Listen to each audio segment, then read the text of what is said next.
이번 이야기는 실화 미국 최악의 흉가 아미티비.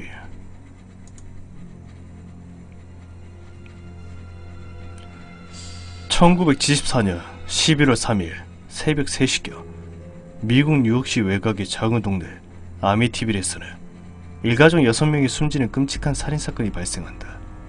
곧장 범인으로 지목된 사람은 경찰이 도착한 뒤 어쩔 줄 모르고 주위를 배회하던 데피오 가족의 장남 로날드 데피오 2세.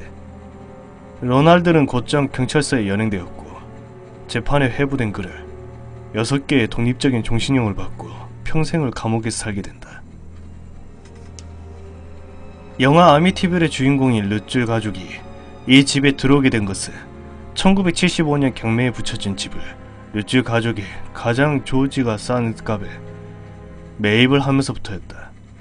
경매에 붙여진 집을 사는 도중 조지는 아미티빌의 한 가정법원 판사가 이 집은 6명의 일가족이 몰살을 당한 곳이고 현재 이 집에선 당시 그들이 살해를 당했을 때 쓰던 물건들이 그대로 있는데 이 집을 정말 사고 싶습니까? 라고 조언을 해주었고 곧바로 그 질문의 의미를 이해하지 못한 조지는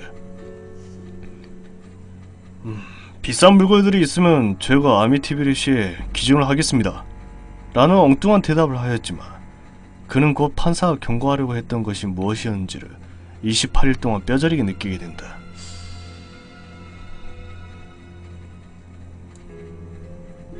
(1975년 12월 18일) 처음으로 그 집에 들어오게 된 조지는 자신의 집에 어렸을 때부터 친하게 지내던 동네 카톨릭 교회 신부를 쫓아 집안 곳곳에 성수를 뿌리는 악령 퇴치 의식을 벌이게 된다. 오직 부인의 간절한 부탁 때문에 의식을 버리게 되었다며 신부에게 농담을 하던 조지는 갑자기 의식을 하던 방에 불이 꺼지며 나가! 라고 소리치는 어느 남자의 찢어지는 듯한 비명을 듣게 된다. 그때 더럭 겁을 먹은 조지와 가족들은 모두 그 소리를 환청을 건조하고 태어난 척을 하였다. 새집에 이주한 첫날 밤 조지는 약 1년 전 데피오의 살인사건이 시작되었다는 새벽 1시 15분 무엇인가 알 수 없는 불편함 때문에 잠에서 깨어난 뒤 말로 표현할 수 없는 이상한 공포감을 느끼게 되었다고 한다. 그 후 아무런 이유도 없이 더 이상 직장에 나가지도 않고 매일같이 집에 거실에 앉아있었던 조지는 어느 날 자신의 어린 딸이 유리컵을 깨뜨리자 갑자기 신경질을 내며 나무숟가락으로 아이를 마구 때렸다고 한다. 조지의 부인 캐시는 밤마다 자신의 옆에서 무엇인가가 서서 지켜보던 이상한 느낌을 받기 시작했습니다. 그녀는 자꾸 자물쇠들이 혼자 열리는 듯 이상하고 괴이한 광경을 목격했다고 한다. 매일 새벽 3시 15분 잠에서 깬 조지는 어느 날 목이 말라 1층으로 걸어 내려가다 자신의 거실 벽에 걸려있던 십자가가 거꾸로 매달려 있는 광경을 목격하고 인간같이 보이지 않던 누군가가 밖에서 문을 열려고 하는 모습을 목격했다고 한다. 첫날 조진의 집에서 초청이 되어 악령을 퇴치시키는 의식을 했던 신부는 독감에 걸려 고생을 하다가 조지에게 전화를 걸어 우리가 소리를 들었던 방에는 절대로 들어가지 말라! 라는 경고를 하게 된다. 조지는 이상하게도 이사 온 날부터 한 번도 씻지도 않고 수염도 깎지도 않았으며 어느 날 그는 자신의 자식들이 이상한 자세로 엎드려 자는 그 광경을 목격하게 된다. 그들이 20여일간 보고 느꼈다는 악령의 존재설은 다음과 같다. 1975년 12월 25일 전기 불을 안 켜고 둥근 달을 보고 있던 조지는 갑자기 자신의 딸 뒤에 나타난 돼지와 같은 형체의 괴물을 발견하게 된다. 조지가 비명을 지르자 그 물체는 어디론가 사라졌고 그에 따른 아버지에게 걔는 내 친구라는 답변을 하게 된다. 1975년 12월 26일 조지는 갑작스럽게 찾아온 복통 때문에 고생을 하고 그의 부인은 계속해서 부엌에서 이상한 향수 냄새를 맡게 된다. 조지의 부인은 크리스마스 때문에 가지고 왔던 돌로 된 사자상이 움직이는 것을 느낄 수 있었으며 저녁밥을 먹고 거실로 가던 조지는 사자상에 걸려 넘어진 뒤 다리에는 사자에게 물린 자국과 같은 약한 상처를 입게 된다.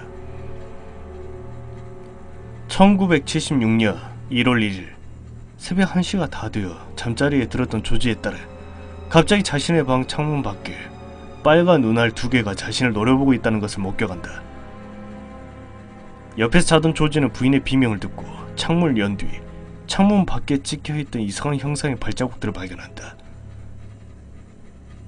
1976년 1월 4일.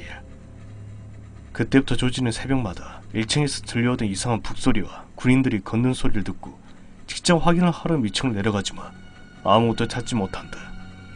그날부터 이상하게도 조지가 2층에 올라올 때마다 딸의 침대는 약 50cm 공중에 떠있다가 내려왔고, 그 모습을 지켜봤던 조지는 자신의 성당 신부님들에게 악령을 퇴치시켜달라는 도움을 요청하게 된다. 1976년 1월 8일. 조지의 매체는 귀신을 직접 보고 싶다며 조지의 집에서 하룻밤을 자게 되었다. 그리고 그는 그날 밤 3시 15분 계속하여 비명을 질러 모든 가족들을 다 깨우게 된다. 조지의 매제는 어느 아이가 날 깨운 뒤 조지를 어디서 찾을 수 있냐고 물어봤다는 말을 했고, 조디라는 이름은 조지의 가족이 돼지 괴물체의 형상을 보게 된 이후로 불렀던 이름이었다. 자신들만 알고 있던 형상의 이름을 매제가 어떻게 알고 있었는지 의아하게 된 계기가 된다. 1976년 1월 13일 밤. 조지는 갑자기 아내가 알 수 없는 언어로 소리를 지르는 것을 보고 이 집에서 나가자며 가족을 데리고 집에서 도망칠 연찰라 자동차를 비롯한 집안의 모든 전기가 모두 끊기게 되고 가구들이 혼자 움직이는 것을 목격한다. 그날 밤 조지의 아이들은 모두 방 안에 괴물이 들어와 우리를 잡아먹으려 한다며 비명을 질러댔고, 뜬 눈으로 밤을 보낸 조지의 가족들은 황급히 짐을 꾸리기 시작한다. 1월 14일 새벽. 잠이 들었던 아이들이 갑자기 깨어나 다시 한번 비명을 지르는 것을 듣게 된 조지는 아이들의 방문을 열자마자 뿔이 나고 무섭게 생긴 어느 악마 형상의 물체와 마주치게 된다. 조지의 가족은 더 이상 못 견디겠다며 잠옷바람으로 그 집에서 도망치기 시작했고, 다시는 그 집에 들어가지 않겠다고 했다. 이 집은 2014년 오늘 현재까지도 뉴욕의 롱아일랜드 지방의 흉측한 모습의 흉가로 남아있다.